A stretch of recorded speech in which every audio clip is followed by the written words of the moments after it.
Sud Radio, Osez entreprendre, Thomas Binet.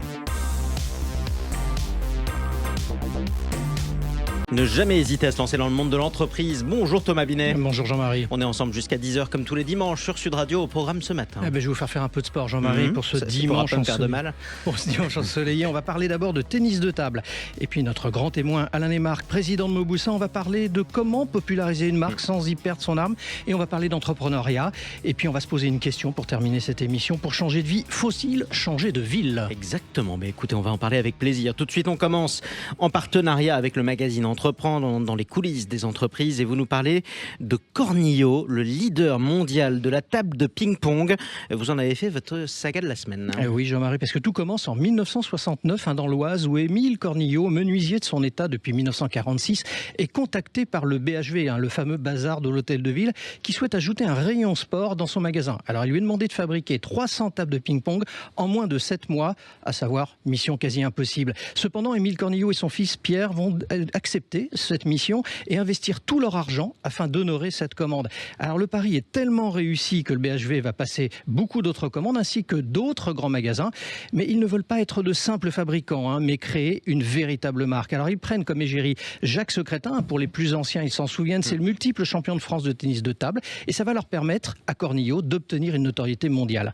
En 1988, Cornillo va innover en créant une gamme accessible au grand public et une gamme de tables outdoor. Alors pour autant, ils vont rencontrer quelques difficultés. Et oui, et nous sommes en 1990. À la suite d'un revirement d'une grande chaîne de distribution qui abandonne une très grosse commande, la famille Cornillo prend la décision radicale de quitter les hyper et supermarchés et de monter en gamme et de se faire distribuer d'ailleurs dans les chaînes de magasins de sport. Énorme pari, mais qui sera remporté grâce à un nouveau produit, la table compacte, qui sera un succès planétaire. La course internationale est engagée et l'entreprise est désormais présente dans plus de 80 pays.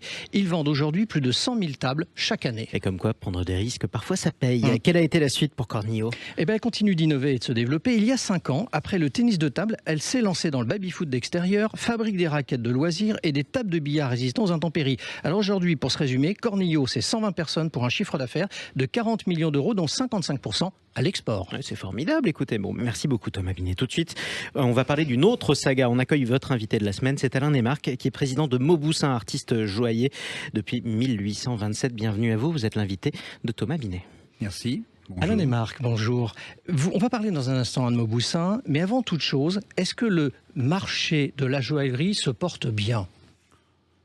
C'est un marché en pleine évolution, c'est un marché relativement stable avec une croissance de l'ordre de 2-3% par an, donc c'est pas une croissance folle, mais c'est une croissance assez continue avec des mouvements de marché très importants puisque si on le compare à 2002, la joaillerie accessible en 2002 n'existait pas.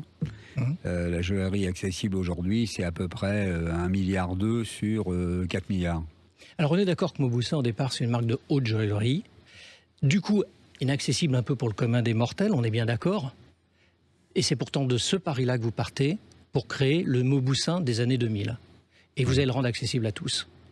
Et du coup, vous allez chercher à démocratiser. Et même vous allez dire, d'ailleurs, dans la plupart de vos interviews, désacraliser cette marque en la faisant ensemble dans la rue, avec des prix accessibles.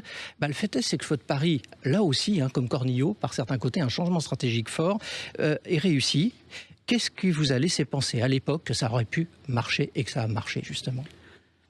L'enjeu au départ, c'est pas de démocratiser, c'est pas de désacraliser, c'est en réalité de rendre la marque aux femmes, parce que c'est les femmes qui portent nos bijoux et il me semble indispensable que ce soit elles qui les choisissent et qui éventuellement les achètent. Oui, parce que, pardon monsieur, vous partez du raisonnement à l'époque, qui n'est pas qu'un raisonnement, c'est un fait établi, ce sont les hommes qui achètent. Et donc vous voulez redonner le pouvoir d'achat à la femme. C'est quasiment 90% des hommes qui achètent à l'époque, et quand ils achètent en fait des bijoux, ils achètent quelque part des trophées qu'ils offrent à leur épouse ou à leur compagne, et quand ils font cet achat, en fait ils font cet achat en étant probablement un peu moins préoccupés du prix, parce que finalement c'est la preuve de leur propre puissance. Alors vous êtes un marketeur au départ, faut le rappeler à nos auditeurs. Vous avez étudié sociologiquement cette période-là, et c'est comme ça que vous avez obtenu ce raisonnement. Oui, et c'est surtout qu'on a un exemple devant nous à l'époque, c'est celui de la mode. C'est-à-dire c'est vraiment au début des années 2000, on constate que depuis une douzaine ou une quinzaine d'années, les femmes ont petit à petit pris le contrôle de leur tenue. et c'est elles qui vont généralement s'acheter leur tenue, alors que au fond, au début des années 80, c'était aussi un achat grandement dirigé par les hommes. Vous êtes le premier à faire descendre quelque part Mauboussin dans la rue, affichage. Vous mettez le prix sur les affiches. Ça aussi, c'est un fait sans précédent.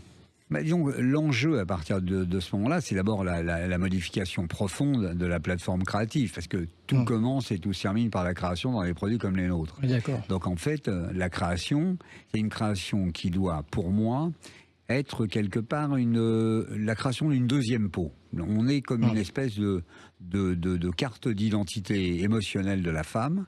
Elle va porter les bagues sur ses propres mains, elle va porter les bracelets, les colliers, etc. Et ça doit exprimer son humeur, ça doit exprimer son émotion du moment. Alors quand on dit ça, c'est d'abord fondamental que la création, on communique sur la création. Je vous rappelle qu'au départ, début des années 2000, la plupart des campagnes de pub des joailliers sont totalement corporate. On communique sur la marque, on communique sur la couleur des écrins. Je ne citerai pas les marques qui à l'époque font ça, mais vous les identifierez aisément. Moi, je dis, je ne vends pas d'écrins. Je vends de la création, je présente mes créations, et il faut que je les présente par la pub, parce que c'est le seul moyen de les faire savoir, les faire connaître. Mais au fond, si je montre aux femmes une création que je leur destine, et que je ne leur dis pas à quel prix elles pourront l'acquérir, en fond, c'est peine perdue. Et la deuxième peine perdue, c'est si en réalité je n'ai pas un système de distribution qui me permet d'apporter cette création à leur portée immédiate. Et vous êtes présent à travers 90 magasins en France. Voilà, mais on est parti d'un magasin en 2002. Moi, ce qui m'a surpris aussi beaucoup dans votre approche, c'est que dans le même temps où vous faites descendre la marque dans la rue, vous réussissez à continuer dans la haute joaillerie. Donc c'est un peu un grand écart au niveau de la clientèle. En tout cas, ça peut être perçu comme tel, puisque vous avez fait passer quand même vos ventes de bijoux situés à 15-20 000 euros, quand même les produits, de 3 millions d'unités en 2002 à 8 millions en 2023. Vous avez démontré, ce que les autres n'avaient pas forcément réussi à faire avant, qu'on peut faire cohabiter deux segments de clientèle sous la même entité. En fait, on n'a absolument pas changé. On est une maison de haute joaillerie, on est une maison de création. On crée probablement même plus aujourd'hui d'objets, puisqu'on sort des nouveaux objets à peu près toutes les 6 semaines. Donc ça, c'est une accélération considérable qui explique quand même le succès de la maison. Et au fond, on fait 3 millions d'euros en 2002 sur les produits haut de gamme, enfin sur les produits haut de marché. On fait 8 millions aujourd'hui, ça veut dire qu'en gros, on est à peu près cohérent. Sauf qu'à l'époque, 3 millions, ça représentait 25% du chiffre de la maison, et que 8 millions aujourd'hui, ça représente 10%. Une question très personnelle pour finir notre entretien de ce dimanche matin. Quand on dirige une entreprise depuis plus de 20 ans, on n'est pas lassé à un moment donné ?